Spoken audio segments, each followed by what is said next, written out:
ঠাকুরকে আমরা চিন্তা করি ঠাকুর যখন সশরীরে ছিলেন,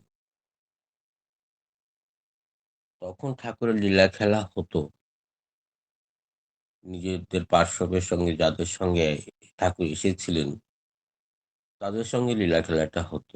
এটা কিন্তু আমাদের ভাবনা বা চিন্তা বা মনন আমরা এটা করি। এখন ঠাকুর সশরীরে নেই। একটা ফটো তুলে ঘরে রেখে দিয়েছি। সেই ফটো তো চিন্তা করে তাকে পুজছি, তাকে ভালোবাসছি, তাকে পুজো করছি বা নাম ধ্যানে আছি। সত্যিকারে কি তাই? যদি সত্যিকারে তাই হয়, তাহলে বর্তমান রাশেদের দাদা যে লীলা খেলাগুলো করছে, তাহলে এনার মাধ্যমে যেটা হচ্ছে, তাহলে এটা কি হচ্ছে? আর ইনি কে? আমাদের আগে যত মহাপ্রভুরা এসেছেন বা ঠাকুর এসেছেন বা রামকৃষ্ণ এসেছেন, রাম এসেছেন, চৈতন্য মহাপ্রভু এসেছেন, যারাই এসেছেন, শ্রীকৃষ্ণ এসেছেন, কেউ কিন্তু আচার্য পরম্পরা রেখে যেতে পারেননি। তার মানে আচার্যকে ধরে আচার্যের ভিতরে যে ঠাকুর লীলা খেলা করছেন, এটা কিন্তু কেউ ধরে রেখে যেতে পারেনি। যেমন রাম ভগবানের ছেলে লব কুশ, তারা কিন্তু বই পুস্তকে আর টিভিতেই আমরা যে সিরিয়ালটা দেখেছি সেই পর্যন্তই তাদের জীবনী আমরা দেখেছি। তারপরে কিন্তু তাদের কোনো আমরা কিচ্ছু পাইনি। শ্রীকৃষ্ণর ছেলে, ভগবান শ্রীকৃষ্ণর ছেলে প্রদ্যুত্ত, তাকেও কিন্তু পাওয়া গেল না। এমনি করে যাদেরাই সন্তান-সন্ততি ছিল, কেউ কিন্তু ঠাকুরকে ধরে রাখতে পারেনি। ঠাকুরকে মানে আ যারা ওই সময় এসেছিলেন, ওই কালে, ওই সময় যারা এসেছিলেন তাদের কিন্তু ধরে রাখতে পারেনি। সেই আচার পরম্পরাকে ধরে রাখতে প্রয়োজন বোধ হয়নি। এইজন্য বোধ হয়নি, তখন মানুষগুলো ভালো ছিল।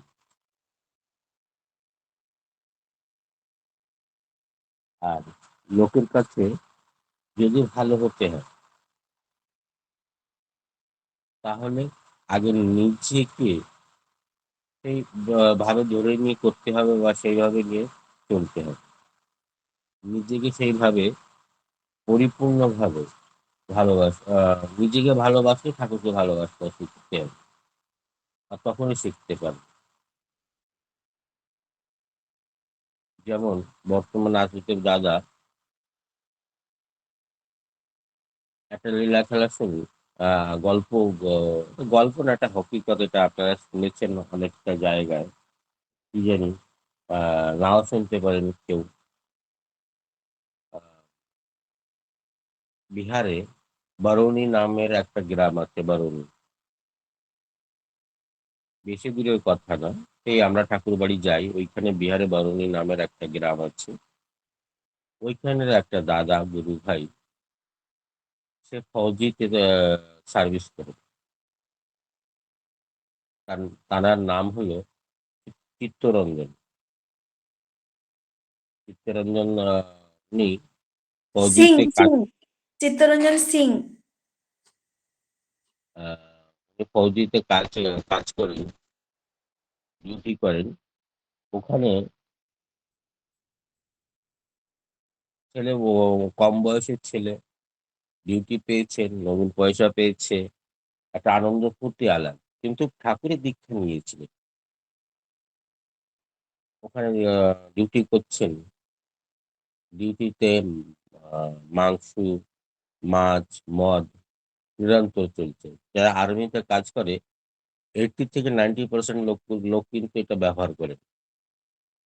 কারণ তাদের জীবনের কোনো আ সাহস বা নেই, অ্যা ঝুঁকি নেই। ঝুঁকি আসছে যে কখন কি হয়ে যাবে? কখন আ আ ইউ যুদ্ধটা স্টার্ট হয়ে যাবে, মারামারিটা স্টার্ট হয়ে যাবে, বা সামনেওয়ালা পার্টি কখনো ওই ক্যাম্পের ভিতরে একটা বম্ব ফেলে দেবে। সেই ভয়ের আকৃতর ভিতরে আকন্তের ভিতরে বের করার জন্য বা পরিবারের টান চিন্তা নানান চিন্তার জন্য ওরা কিন্তু এই জিনিসটা বিশেষ করে পান করে যাতে চিন্তা ভাবনাটা কম থাকে, অ্যালার্ট থাকে, সবসময় মনে একটা ফুর্তি থাকে। এই জন্য ওরা কিন্তু মদ মাংস খুব খায়, ওই যে যারা আর্মিতে আছেন। কিন্তু ওই ছেলেটা চিত্তরঞ্জন দাদা কি করেছে, যে ঠাকুরের নাম তো নিয়েছে, ওই ঠাকুরের একটা ফটো নিয়ে ক্যাম্পে রেখেছে।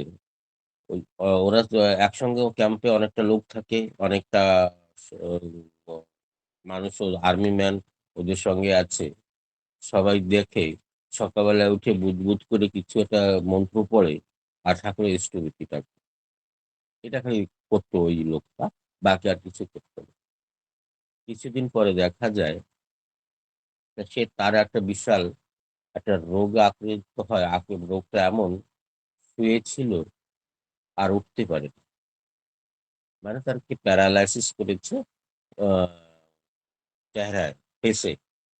আর মুখটা এতটা খারাপ হয়ে গেছে, মুখ বেঁকে গেছে, কথা বলতে পারছে না, নাল পড়ছে, চৌকাটা বন্ধ হয়ে গেছে, চোখ লাল হয়ে গেছে, চোখ উঁচু নিচু হয়ে গেছে। এইরকম বিশাল একটা প্যারালাইসিস করলো ওকে। যখন আর্মি ক্যাম্পে হসপিটাল ছিল, বড় বড় হসপিটাল দেখানো হলো, ওর কিন্তু কিছু পরিবর্তন হয়নি। যখন বাইরে গিয়ে আরো বড় বড় হসপিটালে দেখানো হলো, তখন দেখা যায় ডাক্তার রিপোর্ট দেয়, বলছে একই যে প্যারালাইসিসটা হয়েছে, এটা জীবনে আর সারবে না, এইভাবেই থাকতে হবে। বেডের পরে শুয়ে আছে, নড়তে পারছে না, স্টিভিটি করতে পারছে না, পায়খানা প্রস্রাব ওইসব ক্যাথিটার বাগেরা লাগানো আছে, সেইভাবেই হচ্ছে।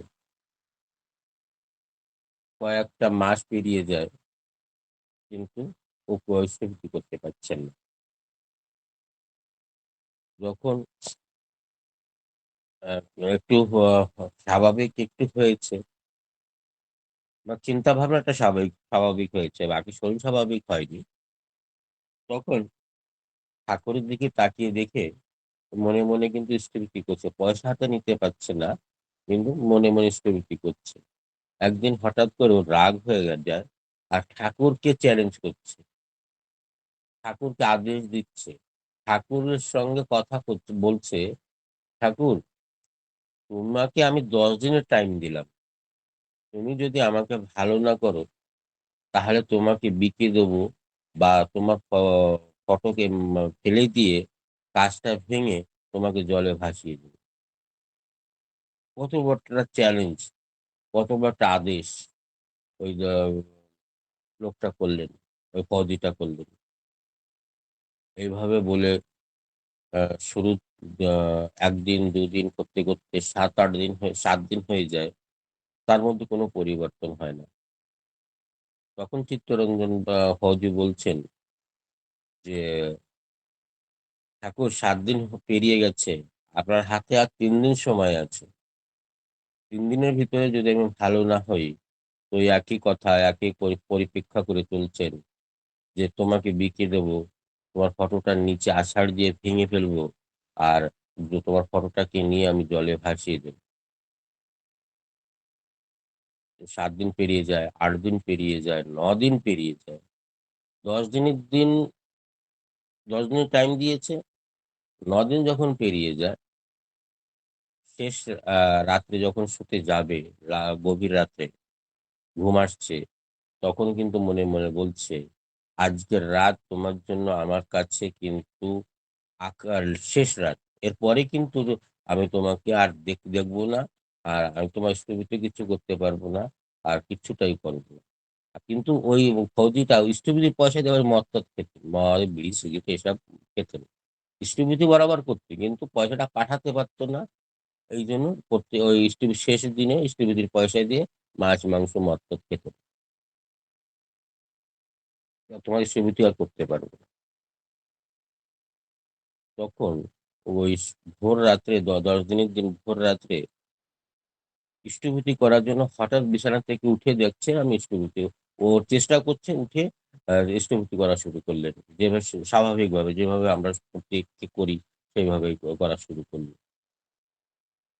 ঠাকুর কি জিনিস দেখুন, ওই লোকটার ওই ফৌজিটার চ্যালেঞ্জটাকে অ্যাকসেপ্ট করেছেন, স্বীকার করেছেন যে আহ 10 দিন ভোরবেলায় উনি স্বাভাবিক হয়ে স্থিতিতে বসে পড়ে স্থিতিপতি করলেন। আর ওর নাকে মুখে চোখে এমন একটা জ্যোতি হলো, মনে হচ্ছে দেবলোকেতে এসেছেন বা কোনো একটা মহাপ্রভু বা একদম চমক, একটা গ্লেজ দেখা যাচ্ছে। আগের চেয়ে দেখতে সুন্দর বা ভালো হয়েছে। এটা নিজে উঠে একটু বাইরে ঘোরাফেরা করছে, হাঁটাই শুরু করেছে। তখন দেখে সবাই অবাক হয়ে গেছে, ওই যে ক্যাম্পে যারা ছিল তারা অবাক হয়ে গেছেন। একটা অস্বাভাবিক জিনিসটা স্বাভাবিক হয়ে গেল ছেলেটা। তাই দেখে সবাই কিন্তু ঠাকুরের প্রতি একটু আ আকৃষ্ট, প্রীতি, স্নেহ, ভরসাটা আ তিল করে মাথা গজাতে লাগলো। ও ওই খবরটা ব্রিগেডের কাছে যায়। ডাক্তারকে ব্রিগেড ডাক্তারকে ডাকেন। ডেকে বলছে, "না তো একদম স্বাভাবিক হয়ে গেছে। কোনো অসুবিধে নেই শরীরে। একদম ভালো হয়ে গেছে।" উনি দেখে আর মনে তখনই কিন্তু উনি একটা আ আ সমর অ ই করেছে, চিন্তা ভাবনা করেছে, একটা আকুতি করেছে বা একটা ঠাকুরের সঙ্গে একটা প্রমিস করেছে যে, "ঠাকুর, সত্যি যদি আমি তোমার ইষ্টভৃতি করতে পারি, আমার কাছে যে ভুলটা হয়েছে যে প্রত্যেকটা মাসে তোমার পয়সা দিয়ে মদ, মাংস আ খাই, ওটা আর খাবো না। প্রত্যেকটা দিন আমি ২৯ বার দিনে আমি আশ্রমে যাবো। ওখানে ১ রাত হোল্ড করবো, ১ রাত থাকবো। ৩০ দিনের দিন আমি ইষ্টভৃতিটা পাঠাবো। আর তারপর আমার কাজে আমি ফিরব।" এই প্রমিসটা ঠাকুরের সাথে করলেন। উনি সেই ফৌজিটা সেইভাবে কিন্তু প্রত্যেকটা মাস ২৯ দিনের দিন আ ২০০৮ এর কি ৯ গল্প এটা।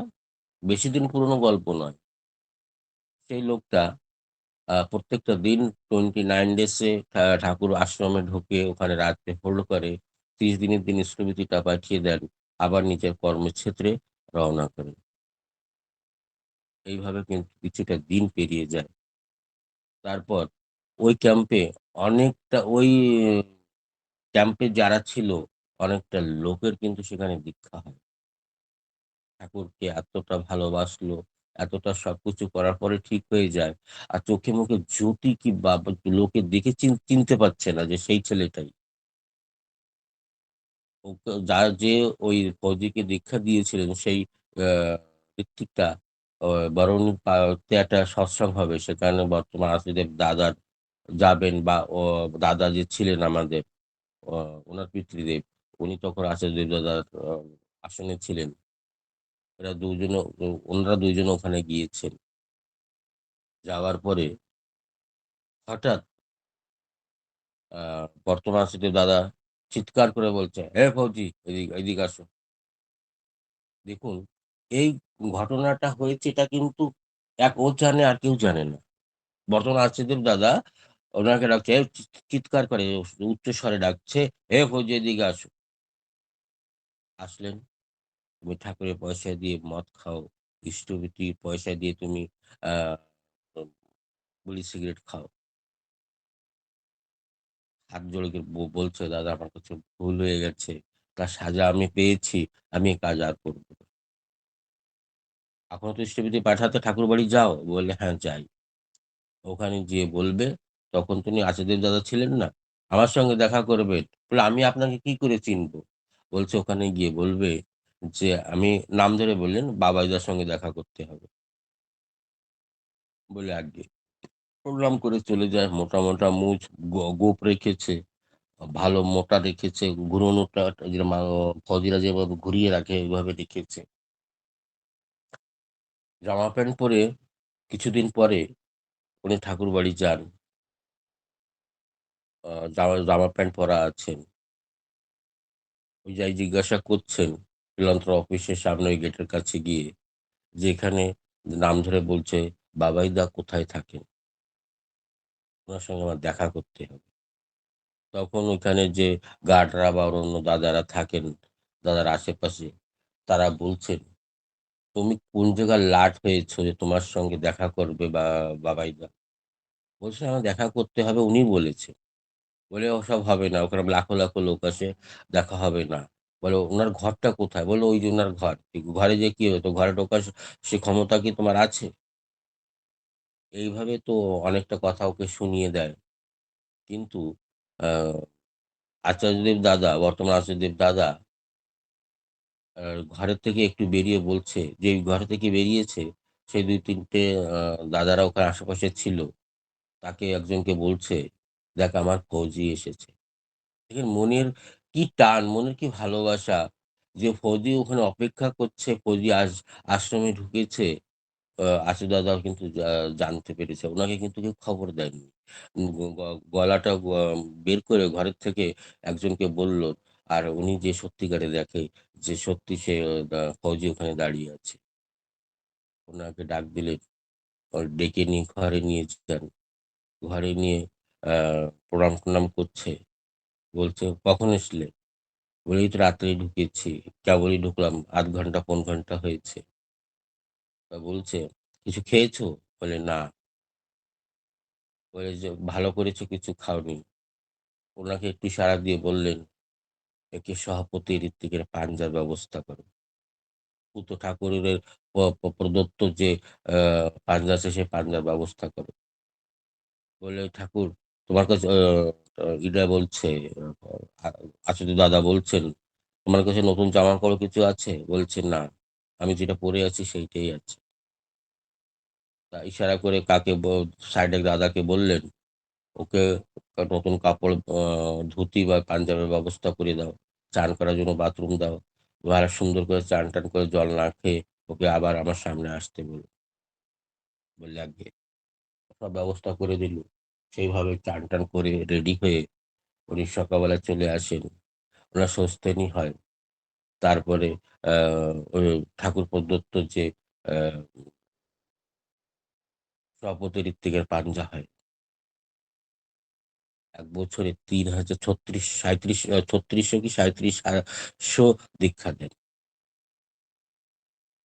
আর প্রতিদিন আজও যে প্রান্তে থাকে, যেখানেই থাকে, যেভাবেই থাকে, উনি কিন্তু ২৯ দিনে ঠাকুরবাড়ি আসেন। ৩০ দিনের নিষ্ঠিবিতি পাঠান। আর নিজের কর্মে বেরিয়ে যান। ওরা ফৌজি, ওদের তো ১ বছর এখানে আছে, কাশ্মীরে আছে, ১ বছর পাঞ্জাবে আছে, ১ বছর নাগাল্যান্ডে আছে, ১ বছর অন্য জায়গায় থাকে। কিন্তু প্রত্যেকটা দিন সেভাবে চলে যাচ্ছে। এই হলো ভালোবাসা। এই হলো ঠাকুরের বর্তমান দাদার লীলা খেলা। যাকে আমরা একটা স্বাভাবিক মানুষ চিন্তা করছি। যাকে আ এর আগে যারা কোনদিন আ ঠাকুরকে ধরে জীবনে পরিবর্তন করতে পারেননি, তাদের জন্য কিন্তু একটা শিক্ষা। যে আমরা শুনেছি যে একটা বাপ মেয়ে আর বাপ রাস্তা থেকে যাচ্ছে, হঠাৎ অ্যাক্সিডেন্ট হয়, মেয়েটা কোমায় চলে যায়। অনেক দেখি হারিয়ে অ হা হতাশা হয়ে গেছেন, জীবনটা আর ফিরে পাচ্ছেন না, স্বাভাবিক হচ্ছেন না, কোমায় চলে গেছেন। যখন শুনতে পায় কেউ বললেন আ সৎসঙ্গ আশ্রমে আসিফ দাদার কাছে একবার যাও। যায় ওখানে। ও আসিফ দাদা একটা হসপিটালের একটা ডাক্তারের নাম বলে দেন, সেখানে যায়। গিয়ে দেখি লম্বা প্রচুর লাইট আছে। যখন বললেন আসিফ দাদা পাঠিয়েছে, তখন ডাক্তার ওখান থেকে নিজের চেয়ারের থেকে উঠে ওর মেয়েটাকে দেখছে যে মেয়েটা কোমায় আছে। বাও আ বাও পার, লেফট পার থাম্ব আঙ্গুলটাকে ধরে একটু সময় নাম করলেন। মেয়েটা স্বাভাবিক হয়ে গেলেন। এই হলো ঠাকুরের নামের আ মহিমা। এই হলো ঠাকুরের নামের জোর। এই হলো ঠাকুরের আ যে পরম্পরা, আচার্য পরম্পরা তার জোর। মরা মানুষকে তো তো তো উনি বেঁচে তুললেন। ওই স্বাভাবিক ফৌজিটাকে একটা মানুষ রূপে রূপান্তর করলেন। ওই ফৌজি জীবনে আর কোনদিন সে মদ আর সে জীবনে কোনদিন সে বিড়ি সিগারেট কিছু খায়নি। ঠাকুরকে যদি চিনতে হয় তো হেমকবির জীবনীটাকে দেখবেন। ঠাকুর নিজের হাতে মদ খাইয়েছে। আর ওই সৎসঙ্গ তখন বদনাম হয়েছে ওই হেমকবির জন্য। কিন্তু কয়েকটা প্রফুল্লদা বলতেন যে, ঠাকুর, আ আপনি আপনার এই হেমদার জন্য তো সৎসঙ্গ বদনাম হয়ে যাচ্ছে। তবু ঠাকুর ওকে তাড়িয়ে দেননি। ঠাকুর তাকে পরিবর্তন করেছেন, প্রশ্রয় দিয়েছেন। তাই তো হেমকবিরা একদিন বলছেন যে, প্রফুল্লদাকে হেমকবিদাকে বলছেন যে, "হেমদা, আপনি ঠাকুরের আশ্রয়ে এসে জীবনটাকে অনেকটা পরিবর্তন করে ফেলেছেন।" তখন হেমকবি কি বলে? হেমকবি মুখোপাধ্যায়কে কেউ আশ্রয় দিতে পারে না। হেমকবি মুখোপাধ্যায়রে ঠাকুর আশ্রয় দেননি। ঠাকুর হেমকবি মুখোপাধ্যায়কে প্রশ্রয় দিয়েছে। তবেই তো আমার জীবনটা পরিবর্তন হয়েছে। তবেই তো আমার জীবনটাকে আমি পরিবর্তন করতে পেরেছি। আর তবেই তো আমার ঠাকুর আমার জীবনে ঢুকে গেছেন। আমার মরণে, আমার চলনে, আমার শ্বাসে নিঃশ্বাসে ঠাকুর আছেন। ঠাকুর যাকে একবার জয়গুরু। ভালোবাসে, যাকে একবার ভালোবাসে, যাকে একবার ধরে নেয়, তাকে কিন্তু ঠাকুর ছাড়ে না। আমি ছেড়ে দিতে পারবো, কিন্তু ঠাকুর তাকে ছাড়বে না। তবে সেই ডিপি-ওয়ার্কটা চলছে। যারা ছুটে গেছিল, যারা ছিটকে গেছিল ঠাকুরের থেকে, তারা কিন্তু আবার ওই ডিপি-ওয়ার্কের মাধ্যমে ঠাকুর তাকে ছাড়ছেন না। বর্তমান আছে তাদের আবার ধরে ঠাকুরের পদে নিয়ে আসছে। এই হলো আমার ডিপি-ওয়ার্কের কাজ। জয় গুরু। সবাই ভালো জয় থাকবেন, সুন্দর জয় থাকবেন, গুরু। ঠাকুরকে নিয়ে বেঁচে থাকবেন।